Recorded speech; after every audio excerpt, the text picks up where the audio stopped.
Our themes for the Sundays leading up to Christmas this year is light. And at the end of a dark year, over a dark December, at least weather-wise, I think we all need to be reminded about light. And last week we thought about light as vital for life. Today, our theme is peace. Peace. What does peace even mean? Is it like, whoa, peace signs when you're taking selfies? Or is it not living in a war zone? Although, are we even aware that we don't live in a war zone and other people do? Does it even cross our minds? Or is it being calm enough or relaxed enough that you sleep a good night's sleep through the night without feeling restless in your mind or in your spirit? I know for a lot of people, lockdown has brought about that really restless sleeping. All of these things are aspects of peace, but they're not the whole story. Peace for us as Christians comes first and foremost from our relationship with Christ. It's through Christ that we can have peace with God, for example. It's through him that we have peace with one another. And it's through him also that we're called to have peace with the world, with his creation. In Colossians, Paul in this letter gives an instruction. He says, "Let the peace of Christ rule in your hearts, since as members of one body you are called to peace, and be thankful." Paul here, in the context of Colossians 3, is talking about how we get on with one another. The kind of relationships, I guess, between Christian brothers and sisters. But actually, I think this instruction is one that's worth remembering for the whole of our lives. Let the peace of Christ rule in your hearts. It tells us who should have power or authority in our lives, what rules over our lives. Trouble is though, this sounds great in theory. We can put up our hands, we can say, oh yeah, my life is all about the peace of Christ. Yes, the peace of Christ rules in my heart. But then we start to feel anything but peaceful. We argue with one another, we even argue with God. We get tense with those around us. We get tense with the way life is going and it stresses us out.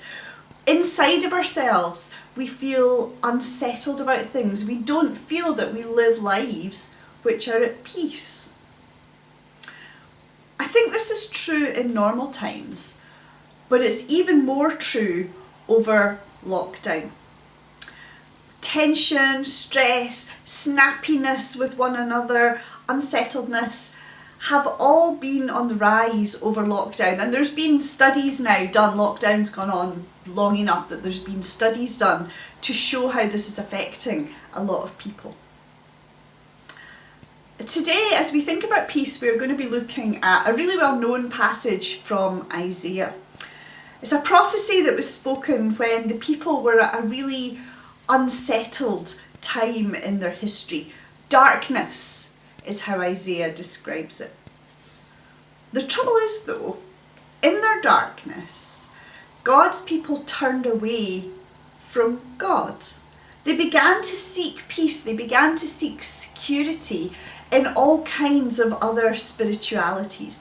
And the outcome, seeking peace in all these other places, was actually a people who were incredibly restless and despairing, grasping on to anything, trying to find peace in anything. And in Isaiah 8, Isaiah says, "If anyone does not speak according to this word, to God's word, they have no light of dawn. Distressed and hungry, they will roam through the land. When they are famished, they will become enraged, and looking upwards, they will curse their king and their God. Then they will look towards the earth and see only distress and darkness and fearful gloom, and they will be thrust into utter darkness."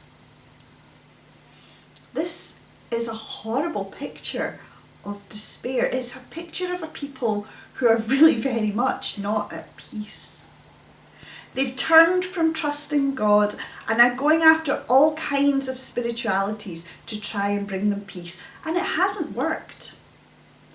And Isaiah, in this passage in Isaiah 8, warns them to look to what God has to say. That's where you find hope, Isaiah says.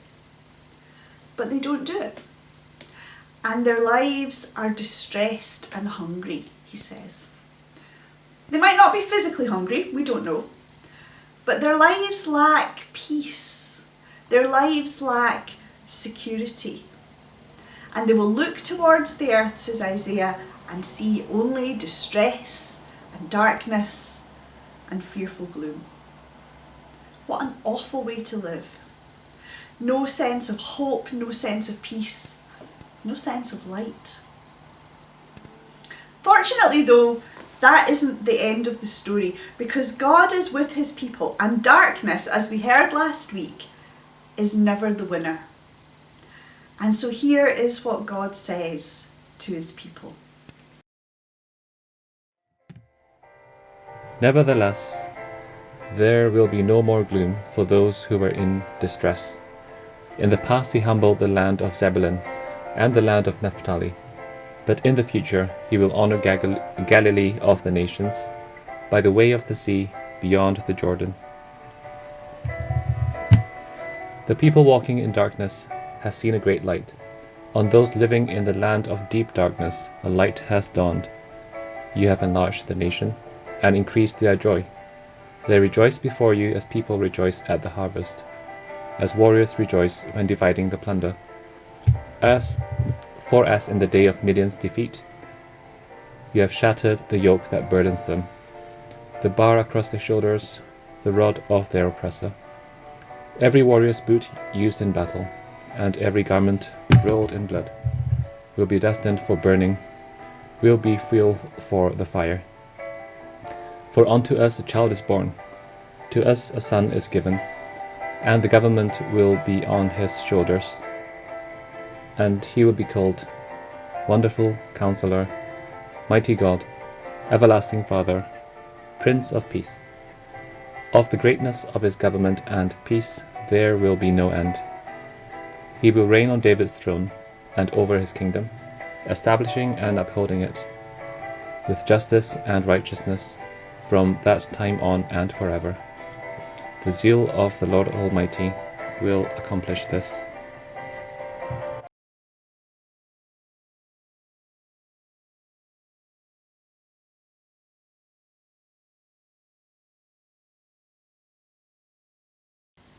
Last week when we began our look at light with John 1, we ended with a promise. In him, in Christ, was life. And that life was the light of all mankind. The light shines in the darkness, and the darkness has not overcome it. Darkness, as we saw last week, is always overcome by the light of God. And here in Isaiah 9 we have the same kind of promise. So Isaiah says, nevertheless, there will be no more gloom for those who were in distress. The reality, as we heard from chapter 8, is that the people are living lives in deep darkness, full of gloom, full of distress. But the promise of Isaiah 9 is, there is hope. And the but matters. Here's Julie talking about buts again. That's one for the Wong family. But, says Isaiah, but nevertheless, there will be no more gloom for those who are in distress. But light is coming.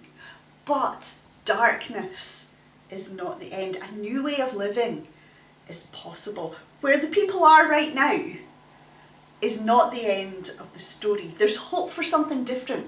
There's hope for something better. And in Isaiah's time, as we heard, it was all about the people of God relying on kind of alternative spiritualities other than their faith in God. And yeah, today we have a lot of that same thing around in our world. And people need to know about the light of God, for sure. But actually just now, I think there are other sources of darkness in the lives of God's people. Take a minute. Think about where your life is at the moment. Think about the dark places in your life, places where you really need to take to heart that there will be no more distress and no more gloom. Take a minute. Think about those places. And then remind yourself of the promise. The people walking in darkness have seen a great light. On those living in the land of the shadow of death, a light has dawned. Where there's darkness, can we start to see light? It's like the rays of dawn shining into the darkness. This is a truth for us to hold on to when things in life can seem dark. Dawn isn't like switching on a light. It takes time for the light to spread and to grow. But when we see it, when we feel the heat and the rays of dawn, we can be certain that light will follow and get brighter and brighter. Circumstances may or may not immediately change. The people in Isaiah's time at this particular point, they were still living under the threat of Assyrian oppression. But where there was gloom and where there was despair, there's now light and hope. The darkness which unsettles us is taken away by the light of day. And that is our source of peace. That's our theme for today, light and peace. As light dawns, we can begin to see things more clearly, and we discover new things around us that maybe we couldn't see because of the darkness. And today I'd like us to think about 3 things from this passage in Isaiah 9 which we discover as light begins to dawn in the darkness, as light starts to shine into the dark places in our lives. The first thing I think God's people discover is joy.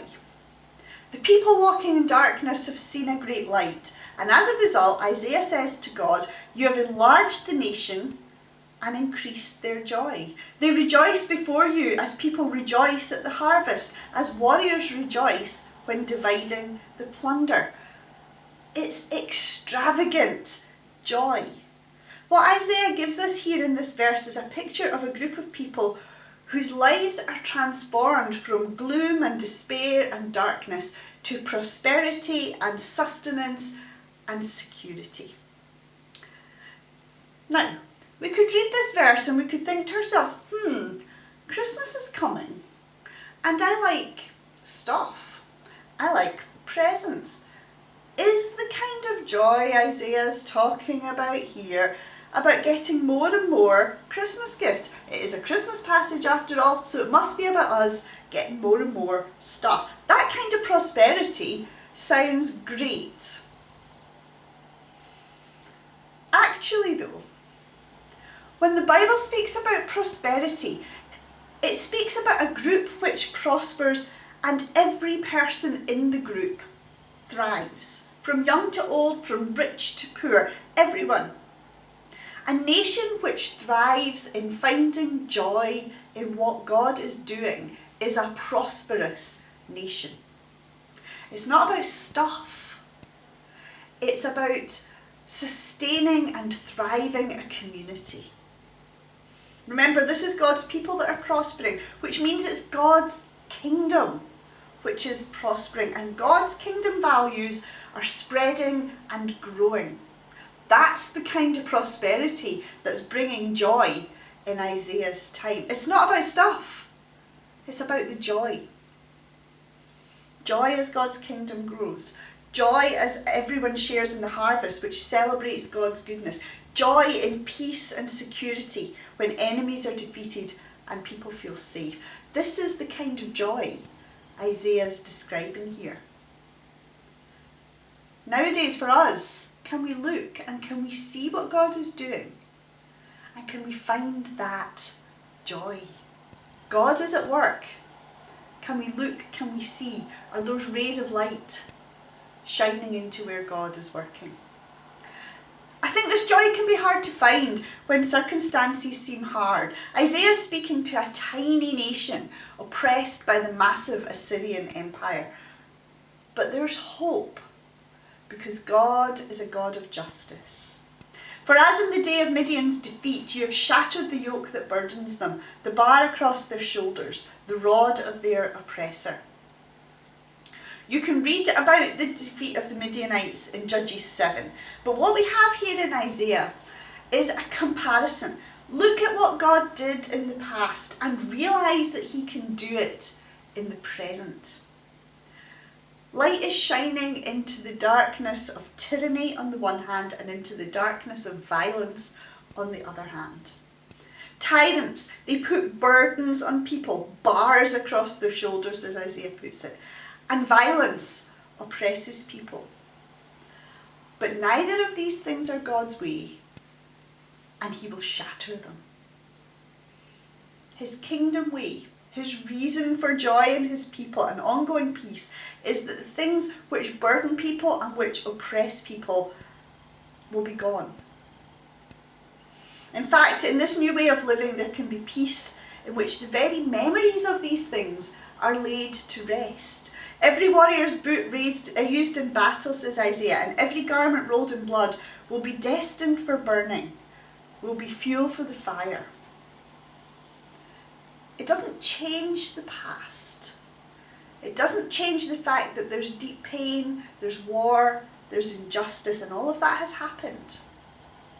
But what it does do, what it promises, is that everything that reminds us of that kind of past or draws us back to the brutality of whatever happened in the past will be rolled up and burned away. It will be no more. Whatever darkness we have experienced, it's real and that can't be changed, but the future is one which takes the darkness, rolls it up and gets rid of it. The future is different from the past, and that is something to rejoice over. The second thing I think God's people discover is the source of peace that God is promising. Peace comes with presence, not of a powerful leader, but of a little baby. I think in earthly terms, peace very often belongs to whoever has the biggest weapon. The people with the biggest guns create peace based on the threat of violence if you don't stay in line.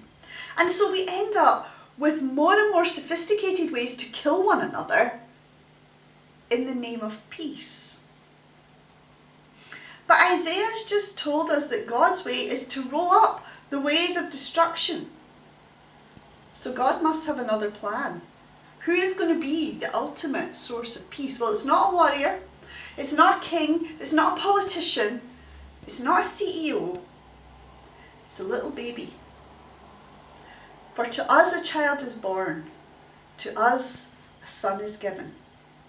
Every warrior's boot used in battle will be destroyed, because to us a child is born, and to us a son is given. A human child is born.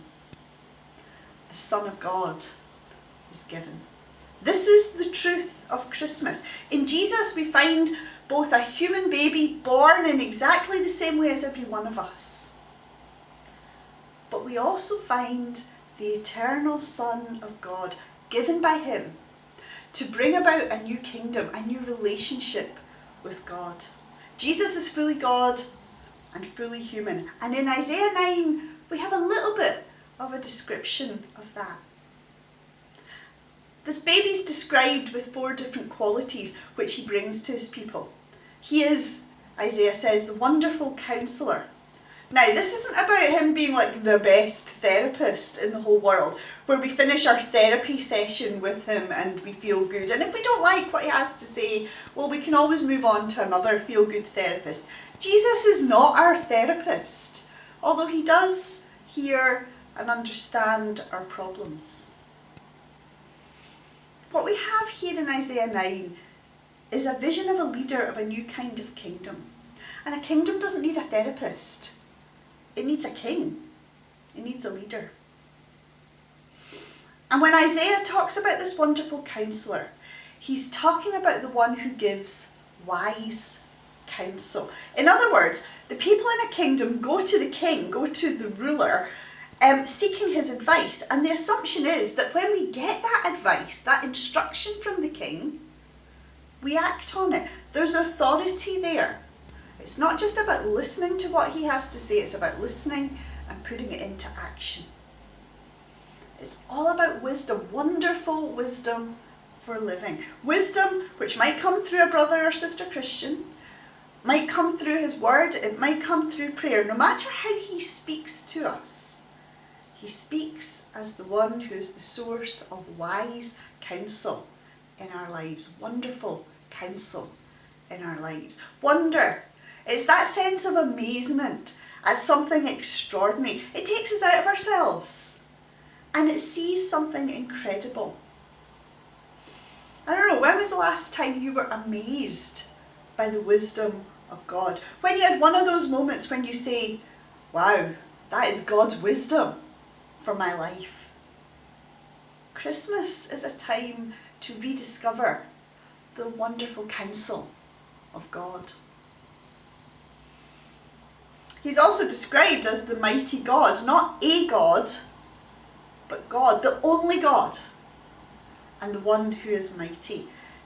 And if he's God, then he is worthy of our proper praise and awe. He is the one in whom we have complete trust and complete hope.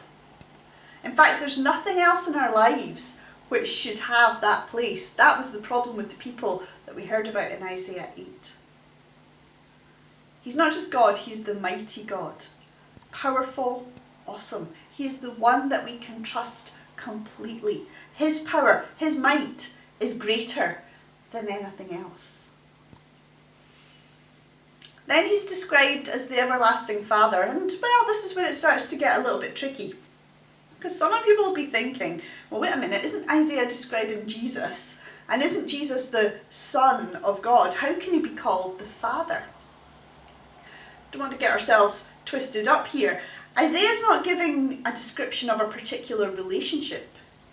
He's describing a quality, a characteristic of this child who's going to bring in this new kingdom of peace. So to describe him as a father is to say that he has the qualities of a father. It's to talk about love, for example. Not everyone has a good relationship or a good experience with fathers. But regardless of our human experience, we know that the role of the father is to be a loving protector of his children, to put his arms around us in security and protection. He nurtures us and he helps us to grow. But to describe him as a father is also to take the Hebrew word that's used here, is to think about him as the source. To father something is to be its origin or its source. So this promised baby is the source of all things. We saw that last week a little bit when John said, through him all things were made. In him was life, and that life was the light of mankind. And this fatherhood is everlasting. Not just going on and on forever, but actually his fatherhood is from the beginning and is constant. He is the original and constant source of protection and sustenance in our lives. No matter our situation, he is our source. He is our sustainer. The last description is Prince of Peace, and maybe that's the one we're most interested in today because our theme is, of course, peace. When the Bible talks about peace, it talks about peace in every sense of the word. It uses a word shalom, which we've all heard before. Inwardly, this peace is a peace deep down in our spirit and soul. And outwardly, it's the peace of life lived in a world ordered by God, with relationships ordered by God. A world as God intended it to be. There's irony here too, Because when the one that was called the Prince of Peace eventually does arrive, about 800 years after this prophecy, he was cut down in his prime. A brutal military empire of the first century did what brutal military empires have done throughout history. They cut him down. They silenced him. And with violence, the Prince of Peace was killed.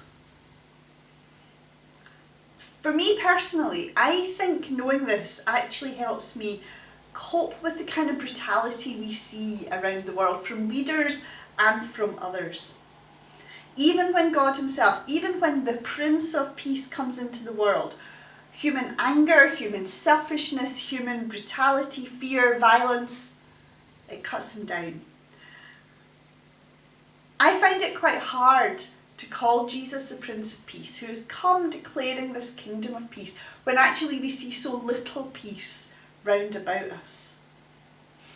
In a few weeks, on Christmas Day, we're going to celebrate the coming of the Prince of Peace, and yet we live in a world which for a lot of people is anything but peaceful. And some Christians argue away by saying, the Prince of Peace comes to bring peace in our hearts and into our troubled lives no matter our circumstances. And that's true, for sure, that is true. But we live now, today, in the kingdom of the Prince of Peace, not just in our hearts, but in our lives. And the challenge is to bring that peace into whatever circumstances that we're in. We all have our part to play. However small, we all have our part to play in the kingdom of the Prince of Peace. And that brings us to the last thing I think God's people discover, and that is the promise of this peace-filled kingdom ruled over by Christ, of the greatness of his government and peace. There will be no end. The coming kingdom of God grows and creates an authority in our lives which is powerful and peaceful. We're citizens of that kingdom. Our lives are governed by God's ways. At least that's what life is supposed to look like. And the characteristics of that life is endless peace. Living lives endlessly in harmony with God, with one another, with creation. That's how it's supposed to be. Paul, writing to the Colossians again, says, he's rescued us from the dominion of darkness and brought us into the kingdom of the Son he loves. This is about who or what has authority in our lives. God has brought us into his kingdom, away from darkness and into light. And it's light, this light, which has power and authority over our lives. And so Isaiah goes on, he will reign on David's throne and over his kingdom, establishing and upholding it with justice and righteousness from that time on and forever. Justice and righteousness are the hallmarks of this new kingdom. Justice is about how we treat one another, fairness for all, no matter who they are. And righteousness, it's about doing the right thing, especially for those who are weak, speaking up for those who don't have a voice for themselves. This is the kingdom of peace and light which God calls us into. And so as we continue toward the end of 2020, as we focus on Christmas, I think the very last verse is a promise, it's an invitation, it's an encouragement to us. The zeal of the Lord Almighty will accomplish this. God is at work. It's God's initiative that brings about everything Isaiah describes. In Galatians 4 in the New Testament, Paul says, when the time had fully come, God sent his Son. It was God who took the initiative, God who reached out to his people with his Son Jesus. But more than that, it's not just God's initiative, it's that God acts zealously. Zeal for something is about passion and devotion and love and enthusiasm for this cause. It wasn't just that God looked at humanity and sort of thought, yeah, okay, I might as well do something about them. It was that he is so passionate about you and me, about us knowing him and living lives ordered by his ways, lives of shalom, that he intervenes by sending his son Jesus. And to celebrate Christmas is to celebrate God's zeal and God's passion for every one of us. It's also an invitation, though, to live our lives zealously for God, to join God as he zealously acts in his world. The people walking in darkness have seen a great light, God's light. Do we live in that light which brings peace to our lives? And do we call others to come to that light?